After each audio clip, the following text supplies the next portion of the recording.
karena saya merencanakannya, itu betul-betul saya kesenggol Tuhan masuk ke sana. Misalnya saat teduh bersama, itu nggak ada rencana. Saya juga nggak tahu format pelayanan di mana, lockdown itu kita nggak punya pengalaman di dunia.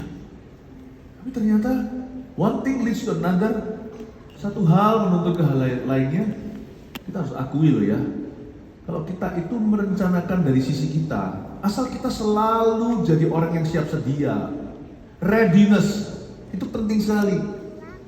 Jangan kita sebagai orang muda maupun orang tua, anak kecil apalagi, jangan kita punya perhatian itu diambil dengan gadget terlalu banyak, game dan sebagainya.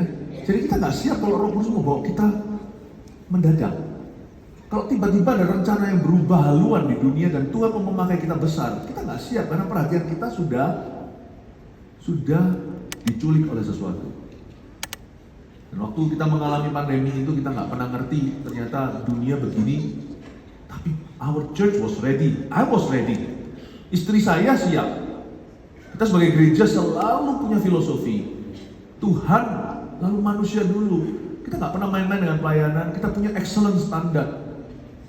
Ternyata tuayan terjadi luar biasa. 9 bulan pertama di masa COVID-19 itu dari Maret 2020 sampai November 2020, enggak 9 ya, 8 bulan pertama. Gereja kita ketambahan, bukan formulir keputusan, ketambahan orang yang masuk ke CG, ke Connect Group itu 20.000 jiwa dalam 8 bulan saja. Justru orang-orang waktu pandemi itu kia-kia atau paling enggak bisa cuti, ya. Jadi nganggur kerja, malah gereja kita tuh sibuknya nggak keruan, lembur-lembur kita. Saya khotbah itu bisa 18 kali khotbah baru dalam 1 minggu. Yang orang-orang tahu saat teduh hanya Rabu Sabtu waktu itu. Tapi saya sekarang di sini lalu tiba-tiba klik Zoom baru mulai gitu ya.